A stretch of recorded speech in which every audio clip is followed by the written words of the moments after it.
haven't been lucky enough to test in clubs yet, but yeah, it is what it is. So this here is the first thing here, the 30-second bar, the gun cock, as it builds up, and then the drop.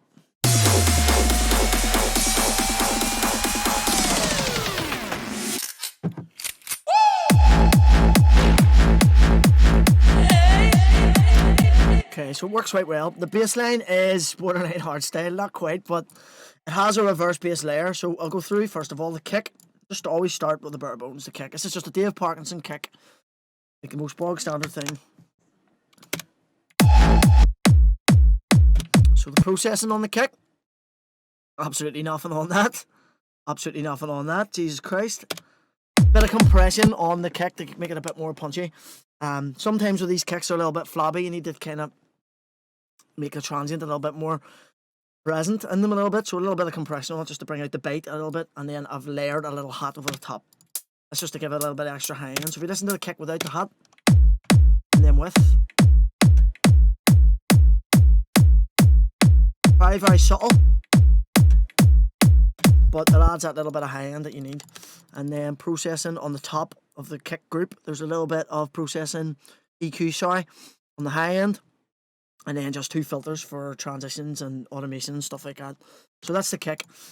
Sub basses, there's only one, but I changed it up to a different channel for the melody versions where the bass notes will change. You'll always find when you're doing like a melody drop, your bass notes will change in volume as you're changing the note. So sometimes you need to add compression, bit of extra like volume automation just to push them up. But yeah, I always do it. If I'm using the same sub in a melody drop, I'll have one for like the tacky part of the track. And then I'll have the melody sub bass, obviously in a different channel. What's happening, Reese? So this is a sub, and like a reverse bass, like a womp.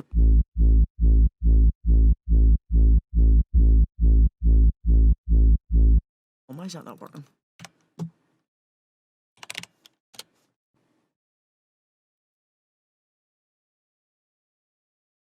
The space bar on the keyboard, when you keep pressing it during these streams, you can really hear it and it's loud as fuck. I've created like a macro on my mouse on the wee side, so I can just press play on the side of my mouse, so I don't need to fucking beat the shit out of the space bar, and it's really loud. So sub bass and kick together. Basic stuff. The sub bass has a bit of R bass, Bark of Dog. They're both the exact same thing. I actually don't even know why there's 2 on it. They're just sub-harmonic frequencies, like kind of boosters. They're really, really good. It was Tom, Renegade System, told me about Bark of Dog. This is a free plugin. Go and check it out, guys. It's really, really good for sub bass. Everything above 280 hertz is cut. A limiter to kind of squash it down. Because it's a reverse bass, just to make sure the womp doesn't kind of conflict with the kick so much. I have a little sidechain on it. And then a filter just for purposes of automation. How long would it take you to make a song? Like how many hours? It entirely depends. If it's a song, this song took like about 2 months. But I was going through trouble with this. I lost all stuff on my hard drive and shit like that there. And a bit of a pain in the bollocks. But it depends. If you're doing like a bootleg, you could do a bootleg in a couple of days. If you're doing like an original, like The Dark Side took almost like, I think it was like 8 or 9 months. So it depends really, just how much time you want to put into it. A track is never finished. You can always do more on a track. You just need to kind of accept when it's done to a level where you're happy with, and then move on. You don't want to just stick on the same tune all the time. It's very unproductive, but again, you don't want it to sound not finished. You want it to sound polished and done. So to answer your question, it depends, which is not a very clear answer, but it's the truth. So next, what the fuck? We're going to the bass lines. This is the intro bass. So the first bass line. There's it now, it's away. So 3 layers, and there's 2 basses playing together, but this is the first layer. Is that coming through fair enough? Or sorry, loud enough, guys? Yes, Stewardy, that is free, mate. Bark of Dog. Is this loud enough? Is everything okay? Okay, no worries. So, layer 1.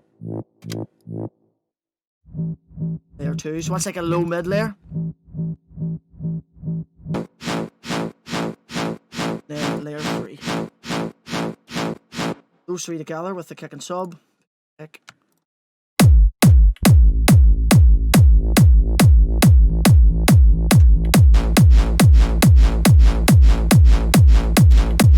Okay, and then next, this is like a hard trance kind of hard style kind of bass. This was actually off Splice, sample off Splice.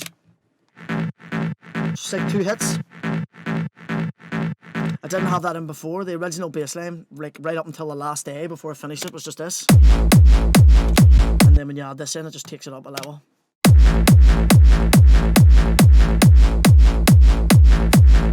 Not only does it add to the energy, but it gives more character to the actual sound itself. So yeah, it's a really, really good addition. The intro basses, the processing PSP 27, this is an EQ for high end.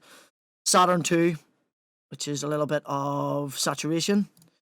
Some EQ there, compression, bit of reverb, and again, filters for automation purposes. And then another filter at the end there for the exact same thing.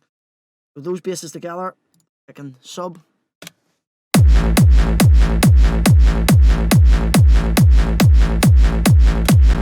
Very banging. Everything cuts through the mix perfectly. So what I'm going to do is I'm just going to move from part to part as I'm going through the track. And then just go kind of like go down. There's a lot of channels. There's like 290 channels. So there's a lot of stuff. So the kick and bass is sort of there. We'll move on now to percussion, then we'll come back and look at effects. So the percussion, this one's kind of simple. Very, very simple. Is there any more bass elements at this section here? Bar 49. Just play it from here and you can actually hear everything.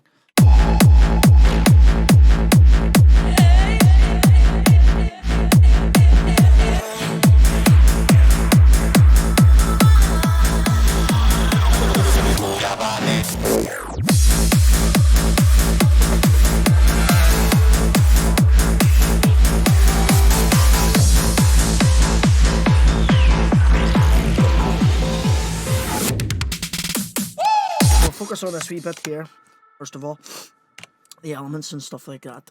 Do you use Splice much, mate? I've been using it so much now and just chopping stuff and stuff. It's very, very good.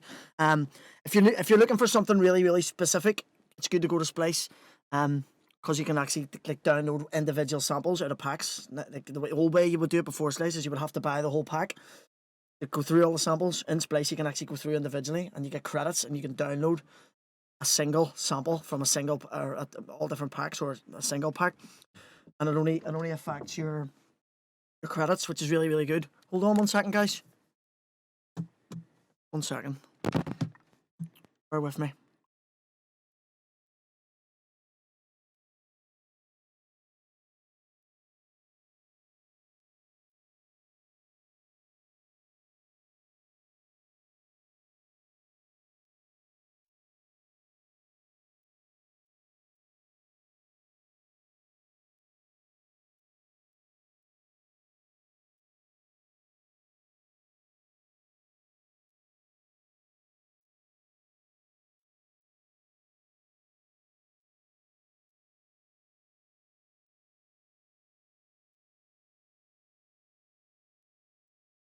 Good arrived. Okay.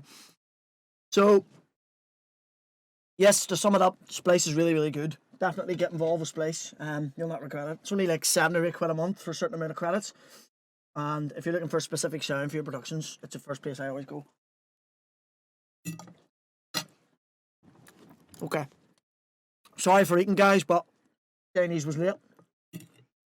And I'm absolutely starving. So we're just going to look through here at the elements. This is the percussion now. We'll start with a clap, first of all.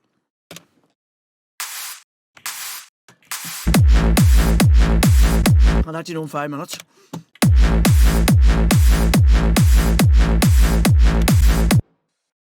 Thing with claps is a clap is always one of the main, probably the main percussive element in a track. For me anyway, when I'm processing all my percussion and stuff, I like the clap to be the loudest element or one of the loudest elements.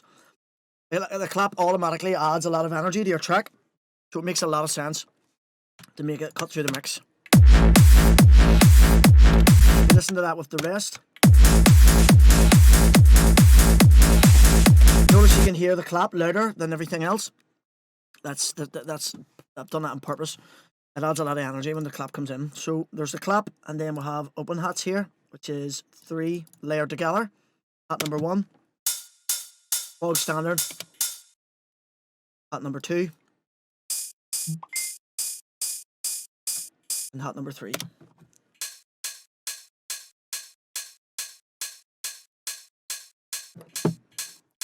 Okay, all together. So there's 1 pan on right, 1 pan on left, 1 pan on 5% right, 1 pan on 12% left, and then there's 1 down the middle. So we'll put them all together.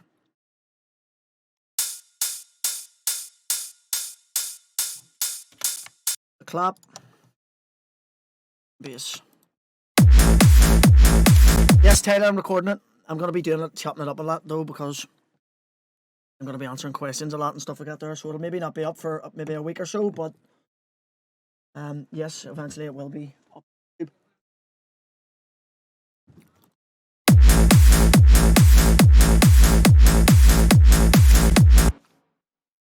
That's the hats. They're the first bits of percussion that come in there.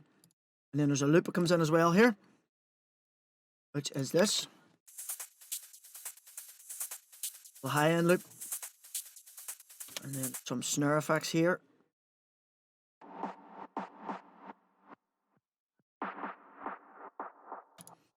Put them in. So if you listen to the kick and bass here, the energy change. Here, when it goes to here, it's just a kick and bass, and then the percussion will come in. I like to do this every time. You want to gradually bring in your percussion. You don't want to bring everything in straight away. You want to build the energy and build the tension up. So the hi-hats, the open hats, and the closed hats and the claps always come in first, and then I'll add a couple of wee loops down the line, kind of add to the groove.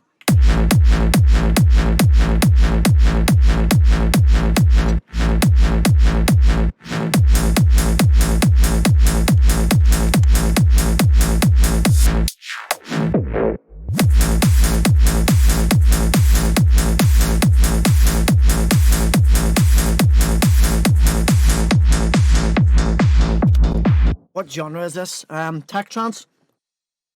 This track's tech trance / uplifting, but synthwave. I actually love synthwave. Tech trance / uplifting. Yeah, with a little bit of hard style elements, hard trance elements sprinkled on top. Okay, so moving on. Next part's of percussion. This is like the big change here. Bar 49. You can hear. The track lifts in energy. I haven't checked out any dark synth stuff. I'll have to check it out. Link me up with some stuff. Hit me on Facebook. So there's a shaker loop, or sorry, the closed hat loop here.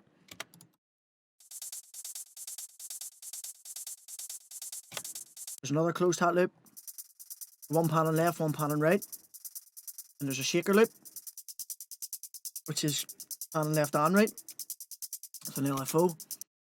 This loop, more for mid-range. You can hear that one's really wide, pushed out wide in the mix.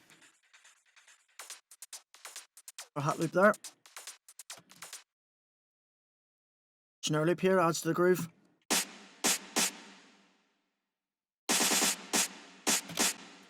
Pass effect on that, which kind of spreads your elements out wide. And then a bit of reverb to give a bit of space. And then there's a couple more loops down here, which I added in late. Visually. 2, 3. What we'll do now is we will. Oh, there's a ride here as well, which comes in later. So that's all the percussion in the track. Very, very simple. Not too much going on. The only bit of like groovy percussion in that whole group is that little snare roll that kind of just jumps over left to right. So if we put the kick and bass in with the clap, the open hats, and then start adding in the elements just so we can hear them all coming in. Everything, notice everything that gets brought in has to be heard. You don't want to be adding in any elements, especially in percussion, that you can't hear. Reason being is because it'll just clutter up your mix, clutter up your high end. You want to make sure that everything cuts through the mix. And on. Thing in here, which I forgot to show you. Sorry. It's a wee neuro thing I made in Serum. So it's just like a reverse. And all that's to do is to complement the kick and bass.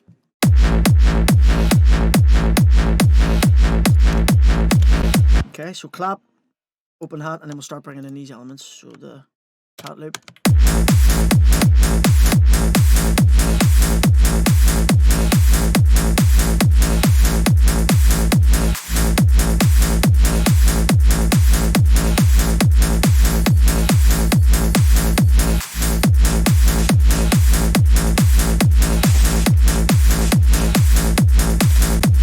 Very, very simple. Not too, this track, like with the Power remix that I've done for Billy Gillies, that was very heavily focused on percussion, so it's a lot louder. There's a lot more focus on the groove, and I put a lot more time and creativity into the percussion. This track was more about the synths, more about the effects and stuff like that. So it's a completely different style of track, but it doesn't take away. It's the exact same principles. Make sure everything has its own place. Make sure everything's EQ'd correctly and all sitting nice and tight. So the processing on the perc group, we have Decapitator here, which is saturation. Bit of EQ to cut out the low ends, pitch wheel and filters, and then a smile, which is for transitions, and tape stop here and the other effects just for transitions down the line. So the percussion, the kick, bass and percussion's done for there. So what we'll move on to here, this section, is the effects. So what I like to do when I'm doing effects with clients, when I'm showing them this, I like to let them hear the effects on their own first. So we'll just play the effects. No kick or bass. You can hear them.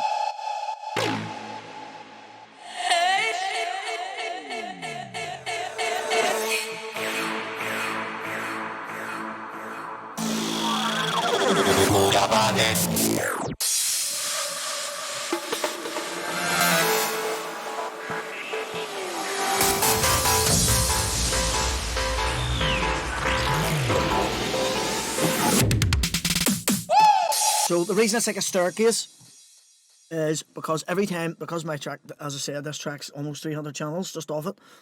When you have so many effects in your track, so many different channels for different elements. I know you can see here, look at these. These are all the exact same name, but they're five different sounds being used in 5 different ways. So I'll have for every single individual variation of a sound, I'll have a channel. So that's why they all stack up so much. I could maybe group them up and bounce them down, but it's just a waste of time. Just quicker for me to move on and give them their own channel. But back to what I was saying with the staircase, every effect that plays, the next one is the adjacent down the way, so that's why it's like a staircase, so you can see. So it's easier for me to find if I need to recycle these effects and move them along to here. I just go to like the staircase and see in relevance where they're playing in the track. So the next sound that I hear is going to be the next one down. So it's a very good way of keeping everything organised instead of them just being all over the place, up and down everywhere. It's very difficult sometimes to find when you have so much going on. A specific sound takes you out of your creative flow, but when really you just want to keep moving, keep everything going as fast as possible. So it's a good tip if your tracks are getting a bit too busy. Try and use that method if you're only using sounds once or 2 times, and stack them underneath. So we'll have a wee look through everything. Sample the kick and bass. And we'll have a listen. So you can see how actually the effects were designed. There's an acid stab here. And then a little vocal. What I've done with this is a reverse. So to contradict what I was saying there, this obviously is before, it should be above, but anytime that I'm doing a reverse in their sound, using the same sound. So I've used this sound here to make a reverse into this bottom one. That'll go below, so I know it's below it. You can hear it. Very subtle. But it leads into it, so it's not coming out of nowhere. And then this is a variation of that, which is just ping pong delay. And then this one that comes up. So that's the exact same sound. These 3 sounds here have all been made just from this. Listen to the little chain.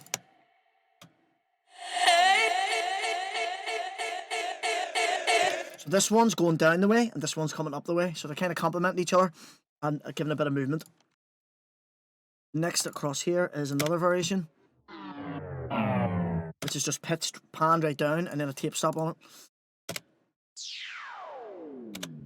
We sweep there. These are all just effects to complement what I already have in there. So this is the main effects here. These will be the ones that are distinctive and cut through the mix.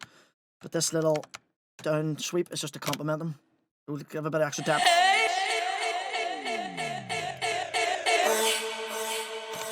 Another sound there.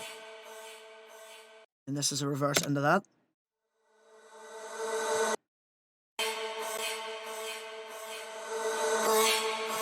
just brings it in a little bit more subtly, or sorry, a little bit more aggressively, instead of it just coming in out of nowhere. I've done a tutorial on the Transportal, one of their tutorial videos for their series, which is exactly just explaining that, reverse reverbs and stuff. Go and check it out.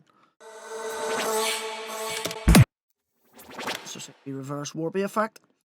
Then this, it's a stab, filtering down as the tail goes on, loads of delay on it. Next, another effect, that one filters up so you can see. I have EQ on it, bit of compression and dimension expander, which is kind of like a chorus, just gives it a bit of width in the mix. Again, another reverse, which adds more depth. This is layered with it. And then this little bit here. Stabs. Effect.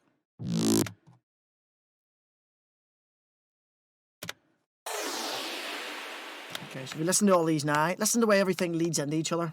Okay, so if I do this, goes this, everything leads in. You can try and watch samples as they move. You'll be able to understand it a bit more. So turn this on and play. Just put the bass in.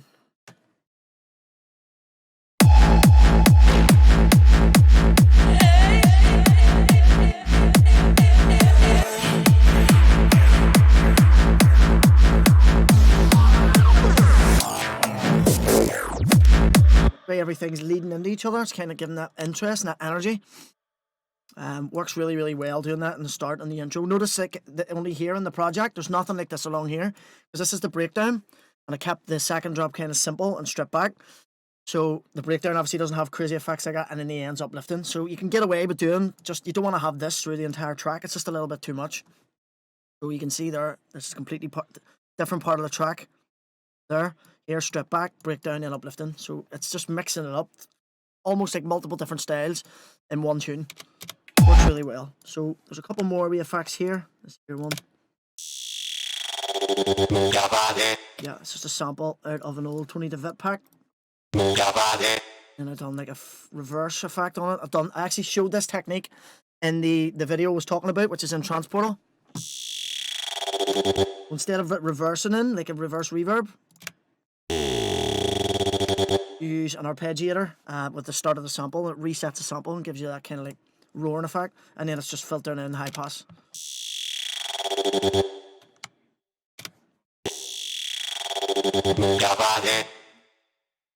Very, very cool. Works very well. Okay. And that most effects are. So that's the first section of the track done. Kick, bass, percussion, and effects.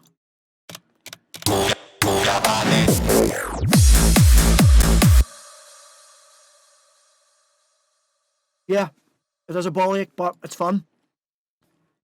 And practice makes perfect. It's that style of producing, doing effects and stuff like that there, it's by far the most fun for me, definitely. Without a doubt. It's just really, really fun manipulating your music. Like you can see here, this part here's, so that's a fill. That's a fill, that section there. If you hear the effects lead into it. So the vocal starts there, move your body. So what I wanted to do was manipulate my kick and bass. Instead of the kick and bass just playing over and over, I wanted to manipulate the kick and bass to make it different. So if you listen to when it hits here, 40.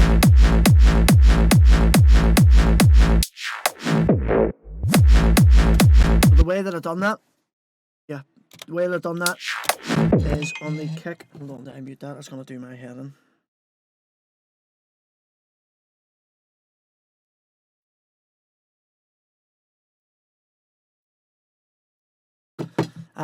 The way that was done was a filter, I think. Yeah, simple on, so. And then this one here, this filter, if you listen to this when I turn this filter on. It's just like a bandpass filter, basically. Only gets boosted in the middle, so if you listen. Turn that off. So what I'm doing is I'm just automating that to come on. You can see here, that just comes on there at that little section. And then I'm filtering this one on. So these two filters, this one is a high pass filter that comes down, and then this one activates when the filter comes down. It gives you a cool little effect. Like, you don't need that. This is the thing that I always say to people, my clients and stuff when I'm working with them. Don't just throw in random one-shot samples and shit and gaps and try and make it to work.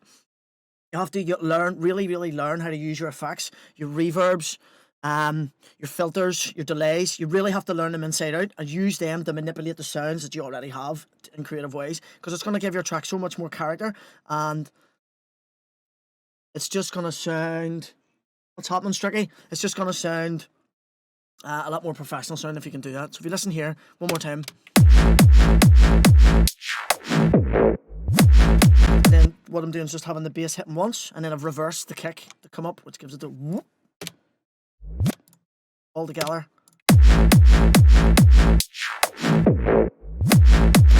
Really cool. Like, and all that is just using two filters to manipulate the bass line. If you listen to that with the effects, try and listen out for it in the background. It all kind of blends together.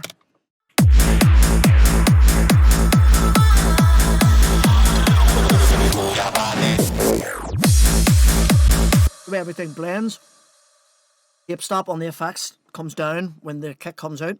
It's all about just piecing everything together. Try and imagine, like, when you're doing this kind of production, with effects and crazy transitions and stuff, it's like a jigsaw. Don't just have anything random. Try and make it all make sense. Stuff comes out, something goes in, but try and make it, like, pleasant to the ear. You don't just want it to be completely random. Some people, when you hear in their tracks, they're trying to replicate this kind of sound. It just doesn't work because they're just throwing in loads of one-shot samples. I do that too, but I try and make it make sense. They have to talk to each other and make sense to the ears. At the end of the day, like, if it's not pleasant to your ear and it doesn't make sense, what is the point in doing it? Okay, so let's move on here.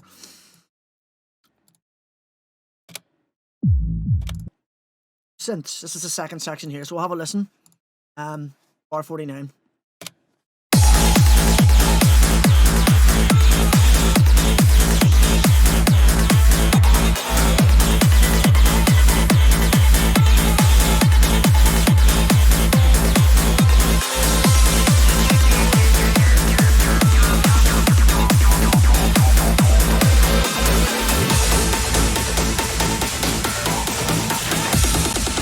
So the kick and percussion, kick, bass and percussion. Already covered that, so we'll get the bit more interesting stuff here. The acids. So 2 layers of acids in this. Sorry, 3 layers of one sound and then another layer to complement them. So same exact acid layer that I used in the remix of Power.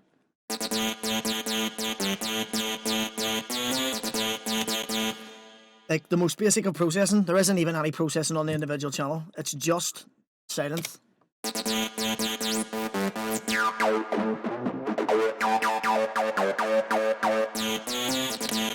then it comes down. Very simple. Second layer.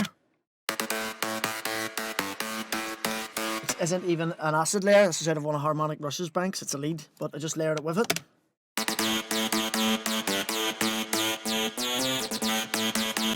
It has a nice transient on it, which gives a little bit more of a hit on the acid. The acid actual hits themselves when they hit sounded a lot nicer. And then there's this one, which is like a deeper version. Cut the lows, cut the mids, and then all those together. Kick and bass.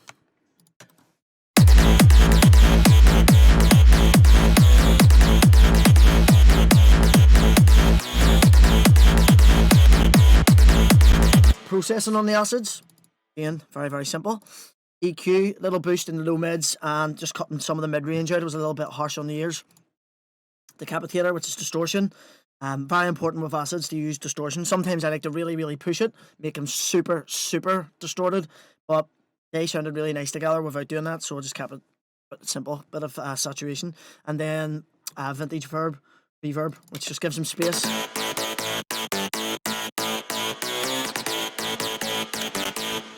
Simple stuff. Now, this here, just by chance, I found this layer in one of Parkinson's banks. And it actually hits almost the same as the sequence that I created.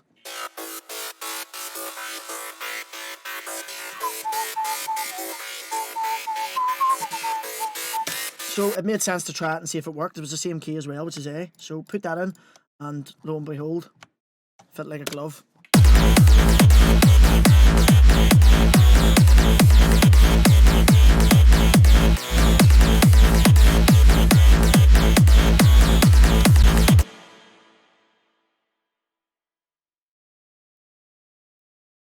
Dave Parkinson Transcendentals 2 stuff is awesome. Got it in the half price sale before quality stuff. Yeah, his packs are always incredible. Only thing is they can get really, really overused. Just try and be careful. If you're using the sounds in them, use them quick before the pack gets old, or manipulate them and change them up. So next sound coming in is a stab sound, which is one of my favourite sounds in the entire track. So layer 1. This is out of Jordan Suckley, the legend, out of one of his banks for Serum. It's one of the presets called Distort 2. Such a good preset, like, it just sounds incredible. Turn the echo and turn the, delay and the reverb off so you can hear it. That, and then I layered it with this, which is the most bog standard sound you will hear in the world. But bit of EQ with them. You can fit together. I used the Hass effect on the second layer to spread it out wide in the mix. EQ on the group. And a bit of compression. And then obviously the delay and the reverb. These kind of sounds just works wonders. Gives it the tail. And then the second section, I bounced it down.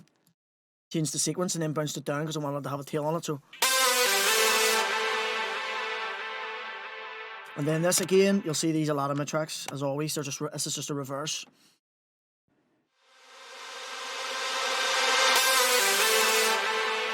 So the kick and bass with the stabs and the acids, they're really nice together.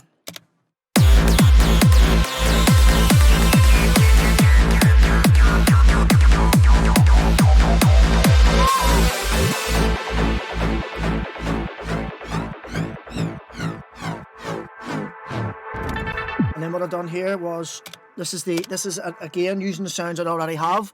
The stabs above, I created like a little reverse effect. It's going to lead me into my transition. And then there's a fourth stab, here. And then this leads into it. It's just a reverb tail, which is panned. You can see down here if I turn that off. Sidechained. So it's just a reverb tail. It's just like the tail of this above. Reversed and then sidechained. Listen to how it gets you into the transition here.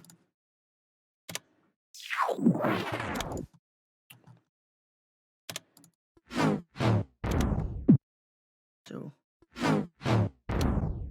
that a sample or is that an effect? Yeah. So what I did here, I didn't want to show you this here. This is obviously the mid bass. What I did was I re-sampled the mid bass because I wanted to do something interesting. Bar 65 here is the transition. That's where it comes back down. We'll just listen to it. It starts to build again. I wanted to do something cool here. Instead of just filtering down the bass and fucking doing a bog standard, I re-sampled the bass. I can't even remember what I did, but I did some sort of crazy cool effect with a delay, so it's a really tight delay. Listen to the kick and bass.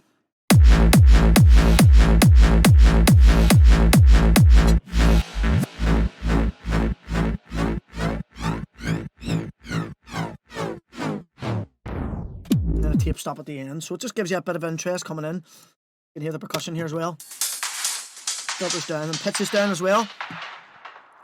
Just getting rid of that to make space for other elements. The acids too. They actually stop their sequence and play the same sequence over and over again, so you can see here.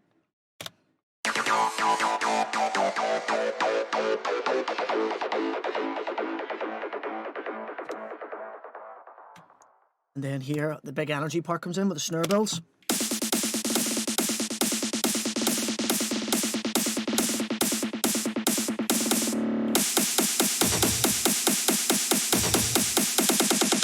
Filters down as well.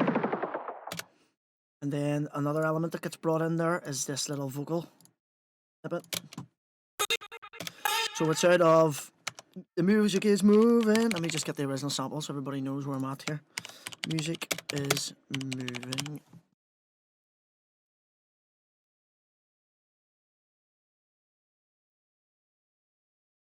Fox the acapella.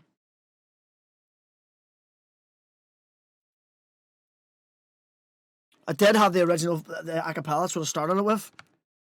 And I just chopped it up and made a little variation of it.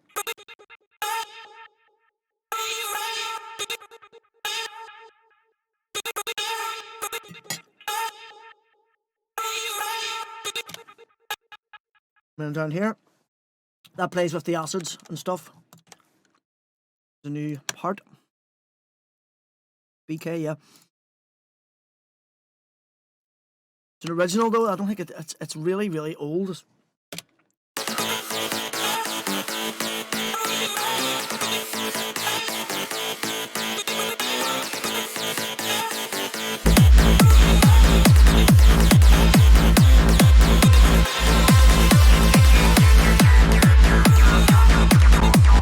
Okay, and then with the vocal here, I wanted to make a variation. Again, same kind of idea what I wanted to do with the bass line as it was coming into the change. I wanted to do something interesting with the vocal, so I came up with this.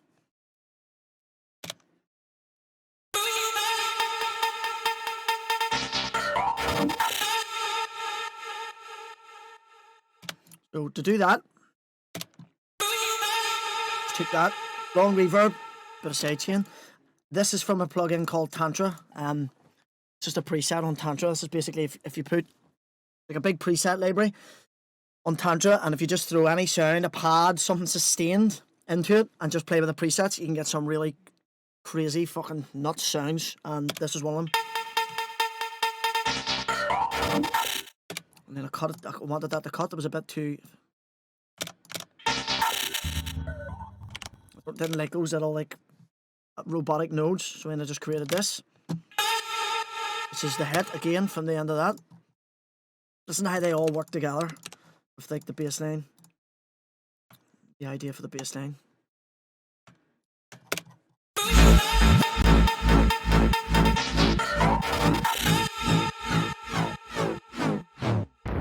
See where that when that finishes, the vocal comes out, the like the flanginess of the delay effect of the bass line comes in. Again, all about stuff talking to each other. And then here I stretched it out and made that. Then here pitched it down to get like actually like this. Yeah, that's the way it was. It's heavily distorted, but I pitched it down. Yeah, Tantra's really good. Check it out, definitely. Yeah, so the idea here is to strip everything back to nothing. That's for the build up till the next drop, the Tacky drop. So everything filters out, everything disappears. Impacts, explosions. Reverb kicks. Yeah, the effects here as well. Some effects in this section. Go back and listen to them.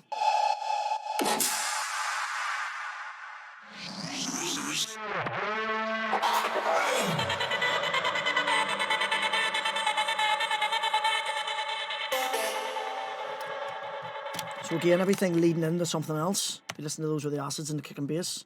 Just like the start of the track with the effects, everything's all leading in. There's not too much clutter. It all makes sense.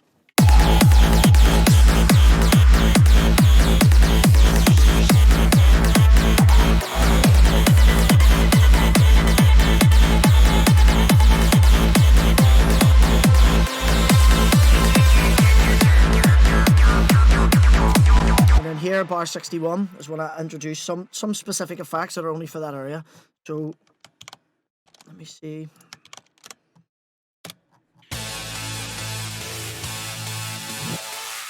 That's just like a I don't even know what that's from.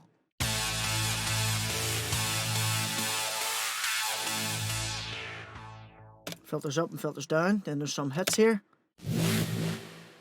And then like a transition sweep. And like a Doppler effect kind of sweep, goes from left to right.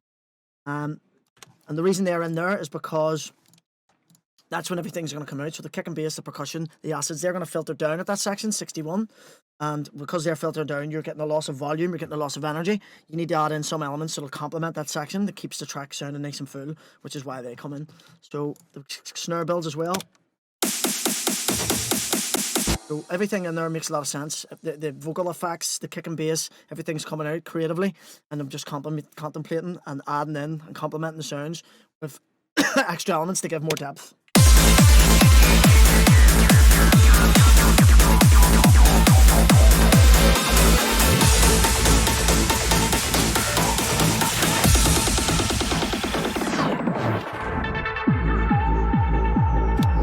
I just get goosebumps at that wee bit when I hear that vocal feeling. Okay, next. This is where everything strips back. So this is the introduction to the new bass. This is the what do you use for tape stop? It's a plugin called Tape Stop, funny enough, from Kilohertz. I'll show you quickly. So you just put it, I'll put it on the master just to show you.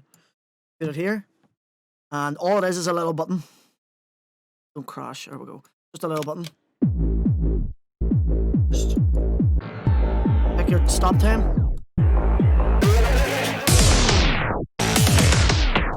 Simple as that.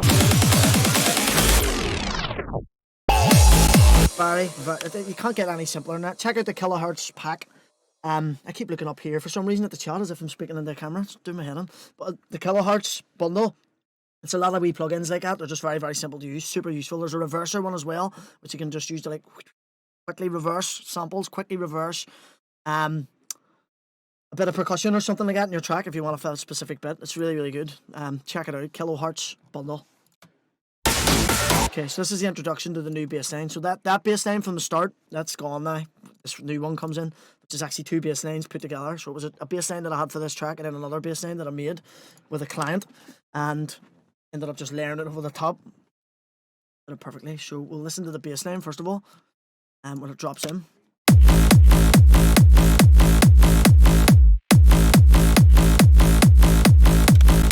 Okay, so we'll dissect it first. So there's bass layer 1, or bass 1 with 2 layers.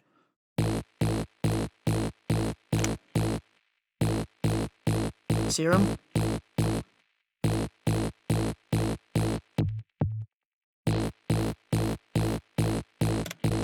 And a ready mid-range.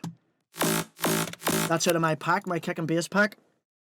It's one of the layers, layer 8. Used that previously and put it in this. So that's the same 2 layers of the first bass with the sub and the kick. The idea with that was to kind of like get a hard dance kind of vibe, very bouncy and energetic. Sounds really good. But then I layered another bass line, another 4 layers on top of it. So this layer be very hard to hear. It's just a low mid sitting above the sub. Bass pluck. Another bass pluck. That one's wide. The first one's mono. And then this one here. Just like a reverse. Made that in serum. Listen to these 2 basses now together. The kick and the sub.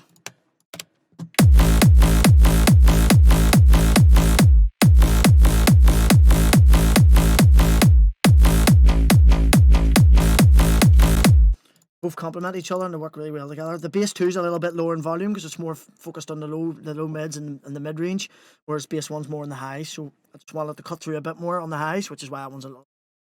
The processing on bass 2, a little bit of dynamic EQ on the high mids, compression, isotope trash for distortion, a little bit of EQ after the distortion, and then OTT, which is a multi-band compressor. As well, I inverted the phases. So listen to this when the phases are not inverted. It sounds like shit.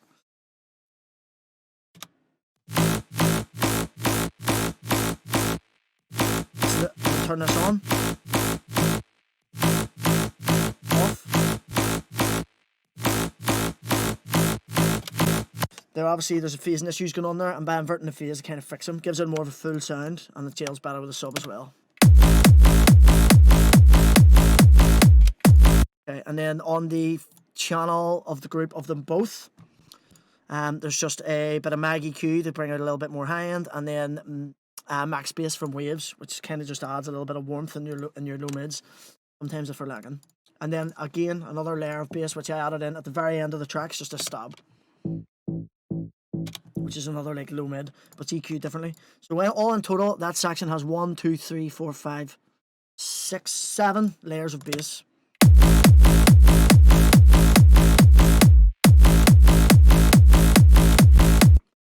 Usually I wouldn't use that many, but I wanted to achieve something really high in energy because I wanted to strip the track back a little bit. No crazy effects or anything like that. So the kick and bass had to be super, super punchy.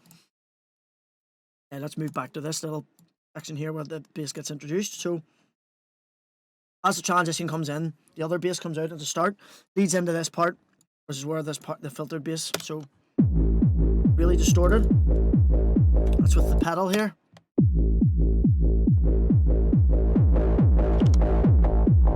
And then what I've had is I have a filter which opens up and gives the bass more prominence as it comes through. And then this section here, 69, is where it builds up and drops. So we'll just listen to this section first of all.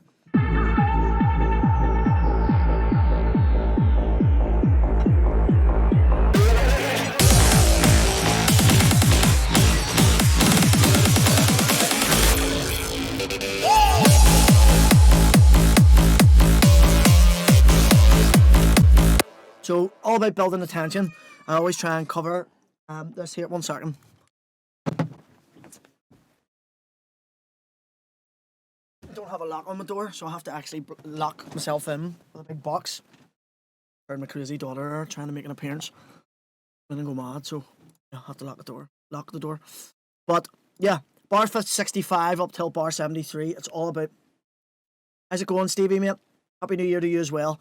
It's all about building tension. Obviously, we've stripped everything back, took everything out here, 65. Now we need to build everything back up to get as much impact on bar 73 when it kicks in. Maximum energy. So strip everything back, bring it down again. So we'll just start. We'll have a synth. That we synth that plays from that section before. And what I'll have is effects to build the energy. So like riser here. So this one is just like white noise. Yep. We'll put the filter, kick, and bass in. You can hear out all the elements coming in. There it is there.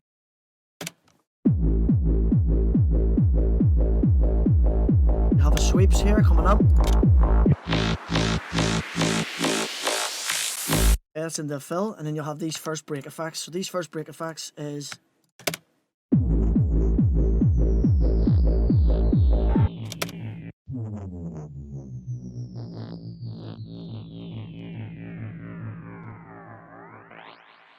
just to be a fact with like sweeping stuff on it.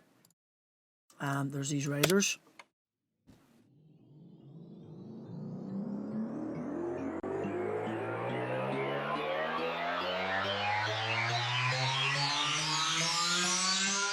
Again, to add atmosphere. Then there's this Atmos effect. Sorry, to add energy. Then there's this atmosphere effect. Gives a bit of space. Cut out the high end. And then what you'll hear is this section here, bar 69 is where the change. You'll have an impact, explosion, crashes, and then the snares, I think. Yeah, the snares come back in.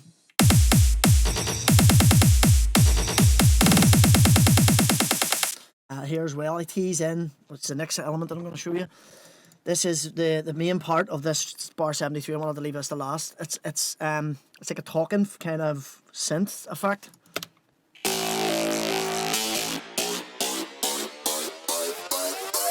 Pitches up. Show you the sound first of all. So what this is a Formant filter. Basically, if you just get like a solid sound in Serum or anything that has Formant filters, you can see here these notches. As far as I know, I think these are resonant frequencies in the areas of like the human throat. So it makes it sound like somebody talking. So if you listen, watch when I turn this filter off. This is what it sounds like.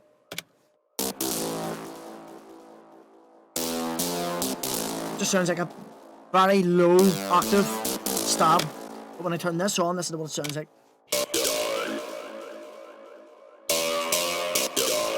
So if you listen now as well, when I play with the cutoff, because you're moving those areas of the throat up and down, it's almost like somebody talking. So it's a really, really cool effect. So if you loop this across, watch when the cutoff.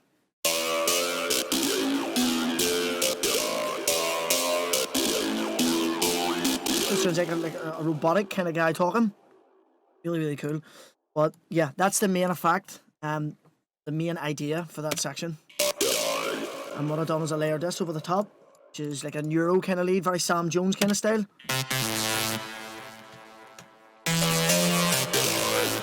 We're just playing the same sequence.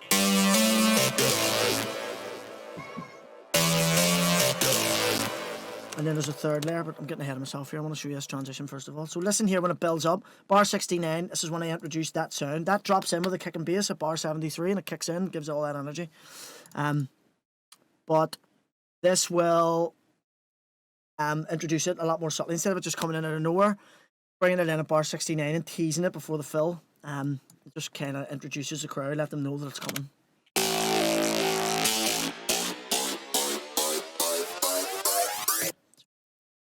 Then I have a fill here with a couple of new synths. This here one. So this is just a bass LFO effect in Serum, another preset.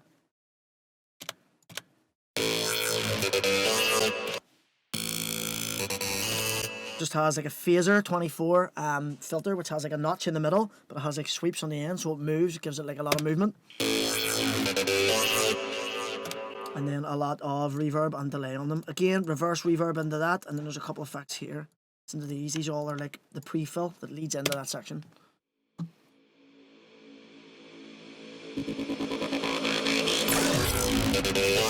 So that's just a reverse reverb, only chopped up.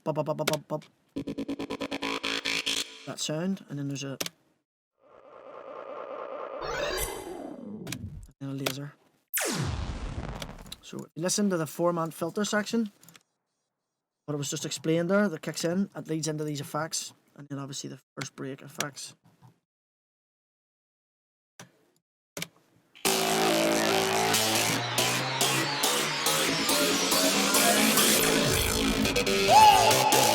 it kicks in. So we'll go to that section now, have a listen.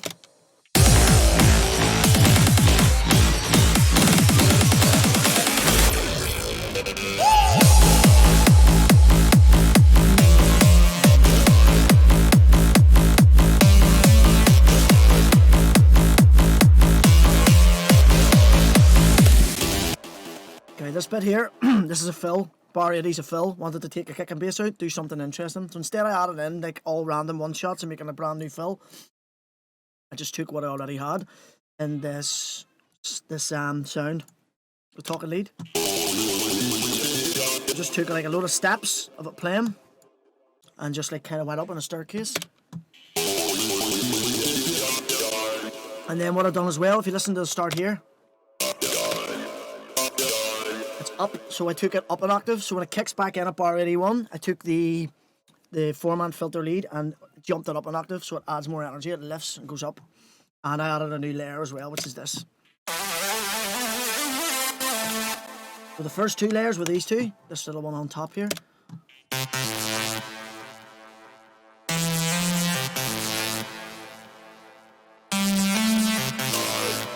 And then this one comes in with the little bit, the staircase part, this.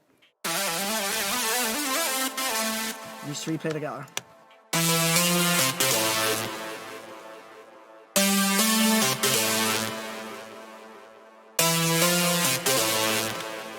And this bit here to take us into the outro, or sorry, not the outro, the break intro. Anything else in here? This is very stripped back. As I said, I didn't want to go crazier. I just wanted that stab kind of sound, that talking stab kind of sound, and the bass line to just power through together. They really, really work well together. Didn't want to overcomplicate. The percussion comes back in along here.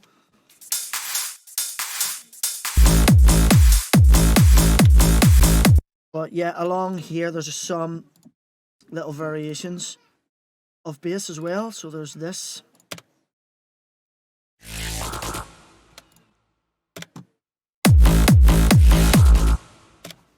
Two sounds here. So just used to kind of get me into the transition.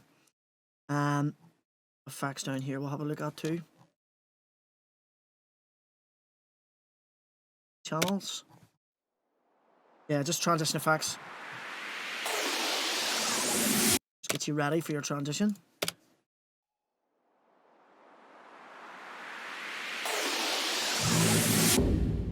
Very basic stuff. As I said, there's no crazy elements going on there. It's just these two competing.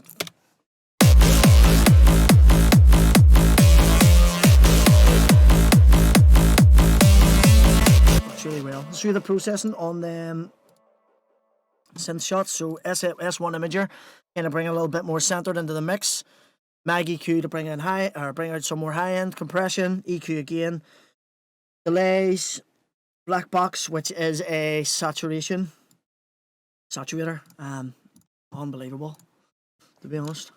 And then pretty much it there. Next section's the intro to the breakdown. So this is where the tech trance side of the track stops, and it goes into uplifting. What time is it? Jesus Christ. So now This is all the orange parts are everything that's in the breakdown.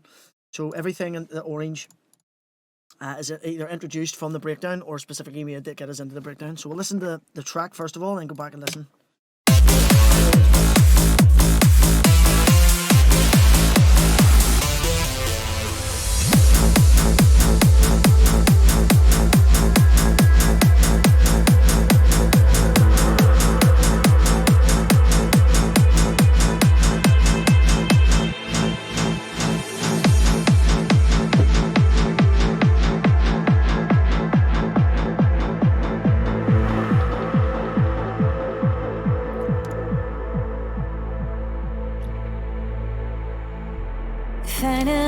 Bar 105, the breakdown starts. So the idea from 89 to 105 is to get out all the elements before. So everything that's in the track over here, that needs to get out the fuck. We're getting into bar 105. So it's just filtering down. So the kick, bass, and percussion, filtered down. See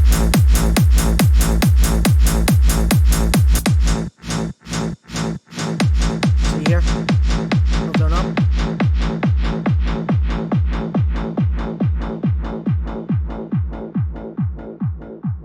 Just getting rid of it all.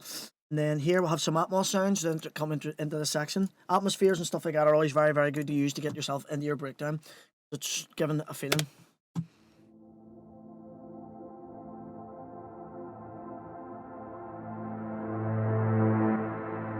Very cinematic.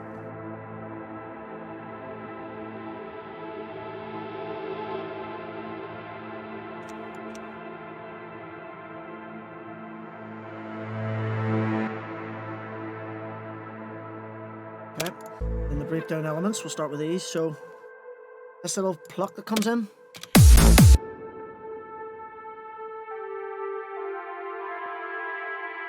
some silence,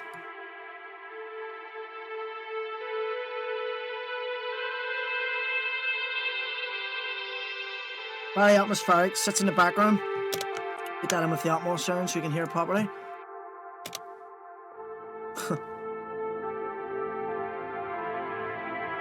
It's all about emotion, trying to introduce your breakdown.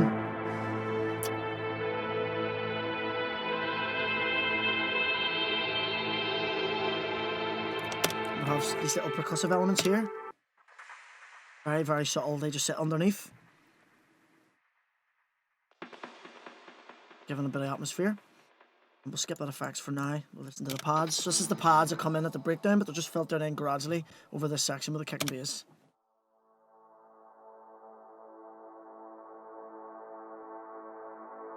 Atmosphere. Amazing synthesizer for pads. They're just filtered in. Sustain note. Then when it gets to the 105 section where the break starts, that's when the pads will change and start being a little bit more musical. Also introduce the drone as well, which is the bass pad. As I'm filtering the bass out, I want to bring in low end to compensate for the low end getting filtered out of the bass line. So that's when the drone comes up. All about filling the frequency range, making your track sound full at all times, unless you're going for the desired effect that you want. And the effects here, these are all just used to bridge together, to get you into the breakdown. So start at the top.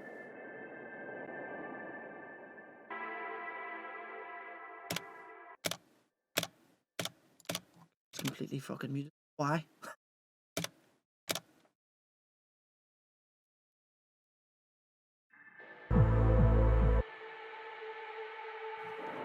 You can just hear this is all just stuff that sits in the background.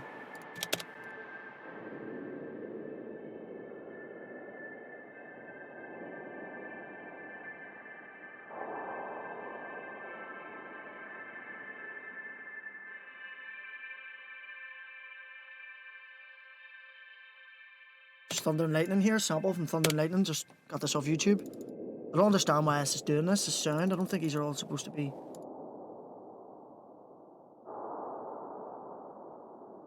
sounding like that. I think like a reverb somewhere.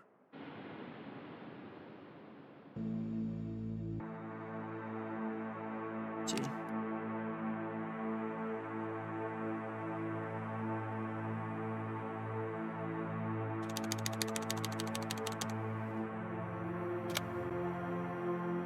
That thunder again.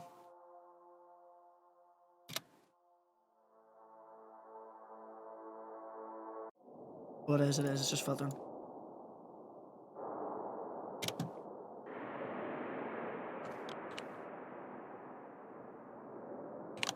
It's all just sitting underneath. Atmospheres again. So everything in the breakdown section in here with the atmospheres.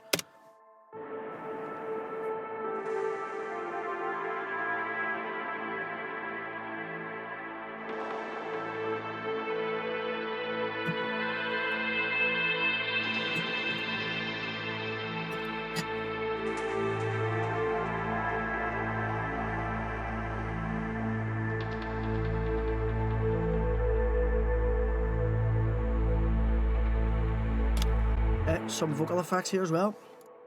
Those, so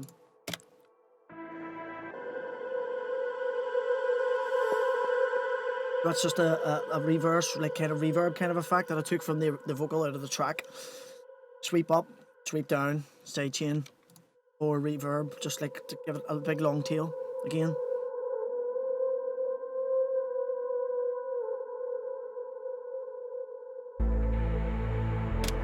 Into the breakdown. Now the vocal for this track, this was a defining thing and made me want to actually work on this tune.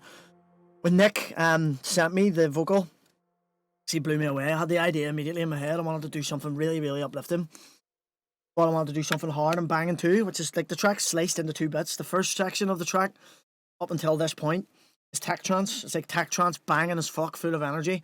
That style. And then when I got to the breakdown, I wanted to basically take all that style from the intro right up until the break, get rid of that completely, so filter everything down, it doesn't exist, and just start with a blank canvas with this vocal, which is where this is. It's basically silence here at 105, and then build an entire uplifting breakdown off the back of the vocal, build the energy right up, and then kick into an uplifting drop. So it's stripping it all right back to almost silence, and then building it all straight back up again, for just maximum energy when it drops, and for peak time club, just thinking about like peak time club, it will work really well. So the vocal is top notch from HATi. She's done really, really well with it.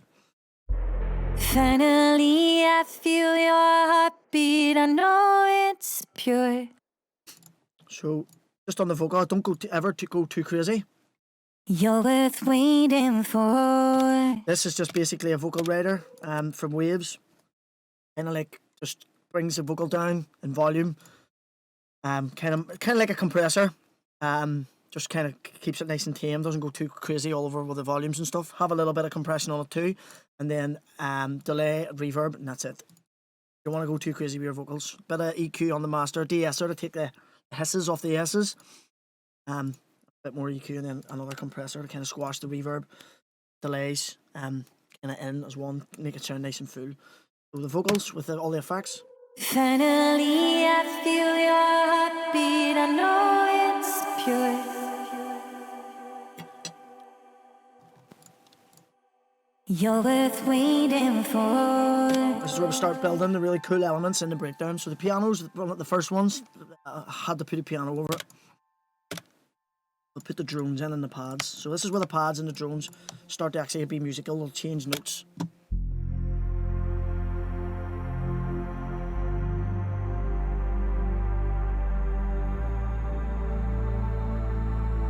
See the chords there?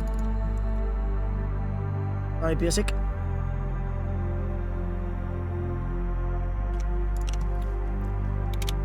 Then the piano on top.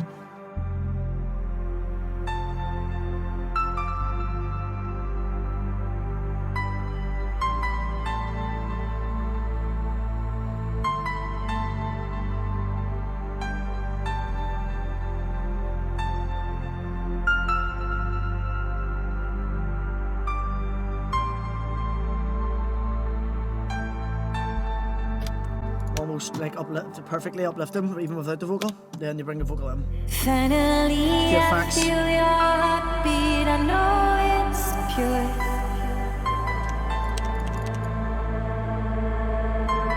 You're worth waiting for.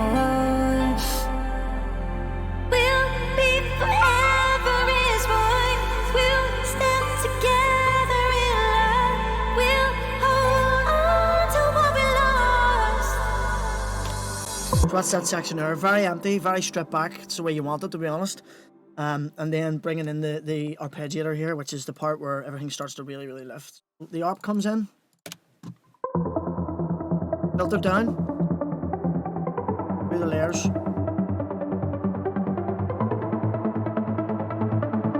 Layer 1.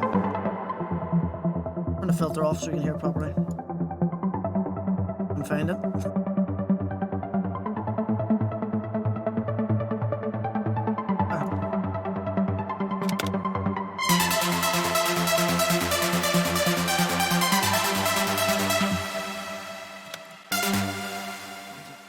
Back, so layer 1, we'll go to the part where it opens. So this is layer 1. Zebra. Layer 2. This is one of my favorite lead layers ever. It's out of Sean Tass and Darren Porter's bank. It's the Thrill Seekers Nord. It just sounds incredible.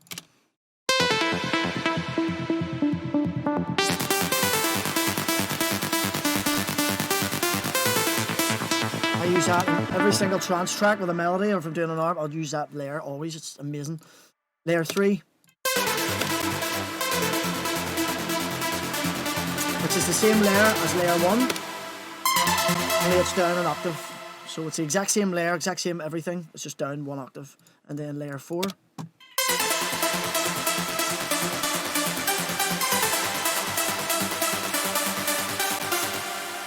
So 3 of them are very similar. It's that Nord one that kind of separates them. Listen to these on their own building up.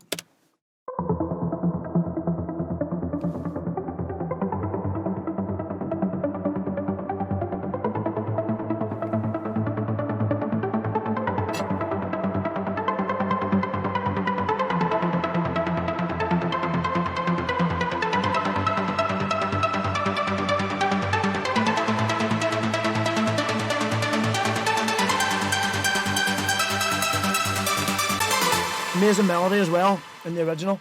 Didn't take much. Couple of little tweaks out on certain little notes, but the melody's class. The melody and the vocal really, really good. So this section here as well, this is where the effects come in. We start building a bit more tension.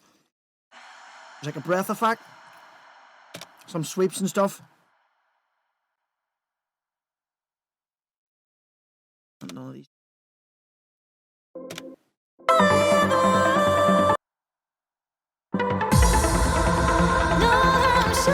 Strange, not playing, but yeah. So the arp comes in with the melody. Listen to the arp. The feeling that you get when the arp hits gives me goosebumps every single time. The pads start to change, or the pads continue to change. The vocal starts to come up, and then the arp comes up with it. So this from 121 it comes in.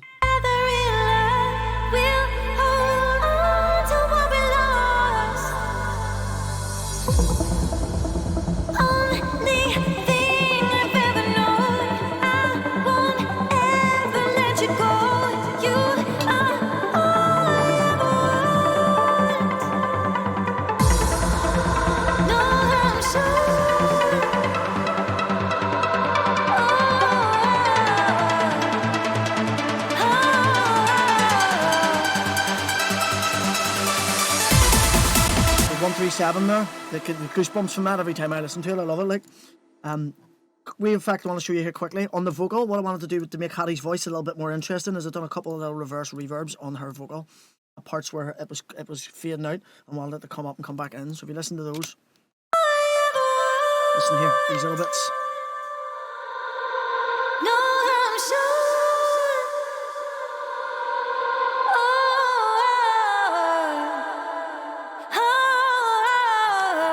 Okay, so breakdown's fully in effect here. Bar 137 need to get built up. This is the drop which kicks in. So from here to here, 137 to 153, it's our job to build it up again. Start building the tension, get ready for that peak moment. Hands in the air, bras off. That's what you're looking to do. So from here, we bring in, open the arp right up. Add a couple extra elements to add for more energy. So they're completely open, full of energy. What we do is we add in our snare build and our kick rolls. And a bit of percussion.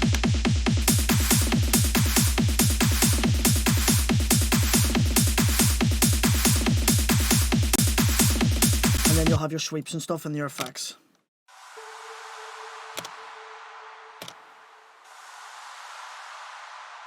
Nothing wrong with this. None of these sounds are playing. Why?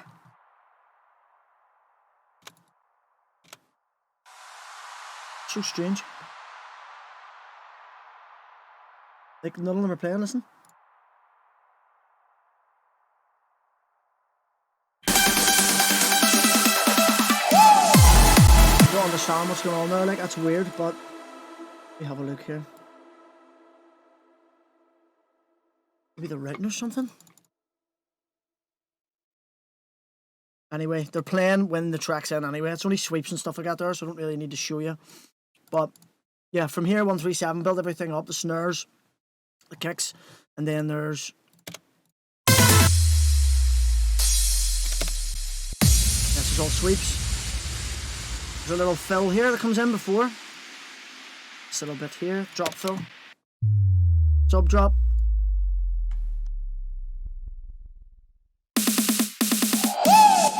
Just like a snare and the vocal that hits together. Another layer that I added in on the ARP as well. Here, just at this last section, it's like an acid layer.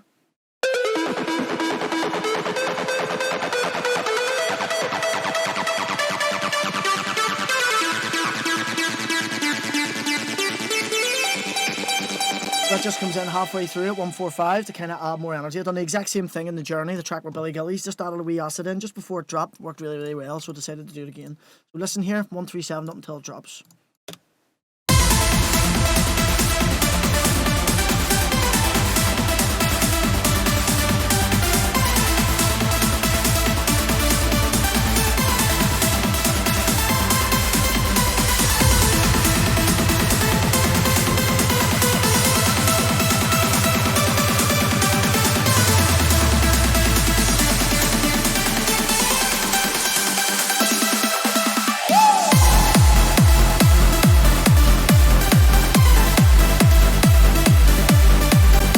It kicked in. Now, one thing that I was going to do with this track is I was actually going to create another new bass line, a completely like uplifting bass line, triplet, kind of something, maybe an offbeat that would work, but I tried the reverse bass, the hard style kind of reverse bass one, the first one, and it worked, and I didn't think it was going to work. I don't think I've ever heard an uplifting drop with a reverse bass.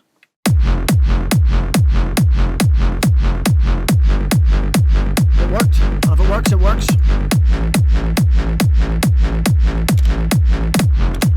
Very, very simple. But one thing I want to do is use the percussion in the build and then take the percussion back out. So when it kicks in, it's just, the idea I got for that was Will Atkinson's Telescope. He does the exact same thing. He builds it up and it kicks in with no percussion, and then the clap will come back in, and then the percussion comes in after the clap. It just really adds a good bit of energy, and I really like that idea, so I went for it myself. So when it kicks in here, the ARP comes in, obviously. One thing I always do as well is when I'm doing my pads, when they will kick in with a track, the sustain there, what I'll do is I'll lower them in volume, activate an EQ, which only comes on when it drops, and obviously a sidechain, bit of sidechain compression, so it ducks to the kick. You want to tuck your pads underneath your leads.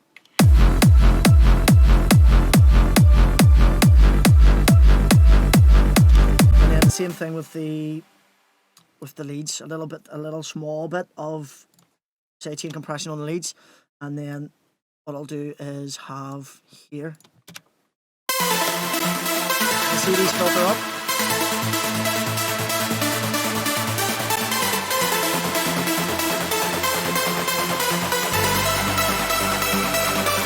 So if the break is peaking and the snares and stuff are filtering out, I'll do a little tiny sweep on the filter, the high pass filter on the EQ or the filter itself on the leads to just bring out that like low. You don't want to have any frequencies from your bass, from your leads conflicting with your bass line. If you listen to the ARP when it comes in down here, listen to the low end, how much there is in comparison to here.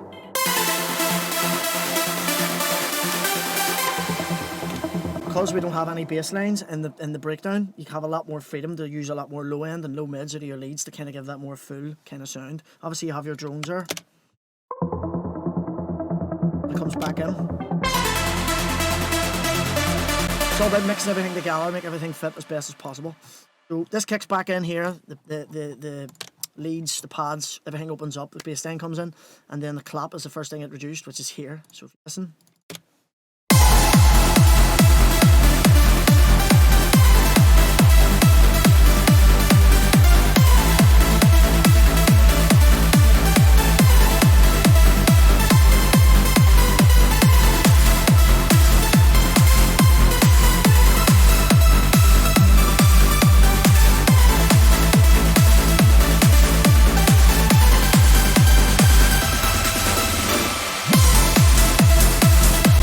Again, we transition there, just bringing up some snares and stuff like that.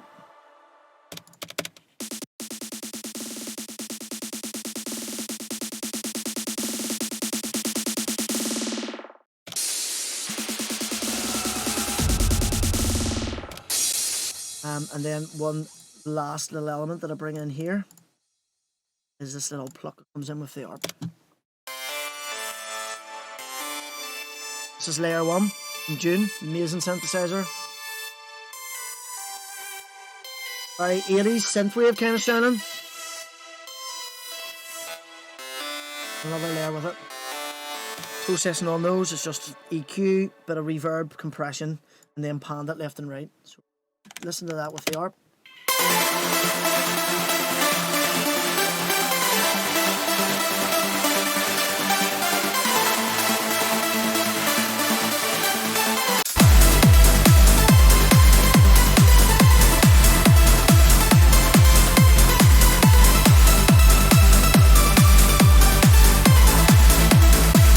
Bar 177 up here is another wee transition. Bring it out. Bring out some of the elements, a couple of snares, and then the vocal comes back in at 185 with the melody and everything.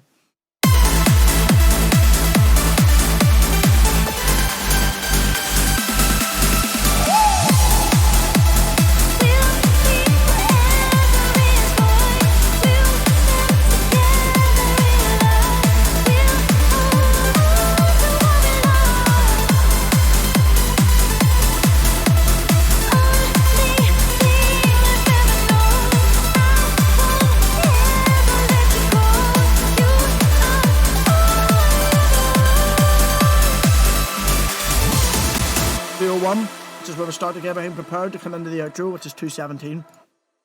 Exact same thing we've been doing on the rest of the track. Start filtering down elements, building up tension, sweeps, snare rolls, and then get you into your outro. There's nothing new here. Everything in this section of the track's already been used before. You'll find when you get to this part of your tune, you don't really need to add anything new in, unless you're going for a completely different sound at the end. But I'm just dropping back into the sounds that I already have, the bass lines and the percussion. So there's no point adding in any extra elements. Just use what you already have. You've used these kind of sounds in sections of the track before, so use them again.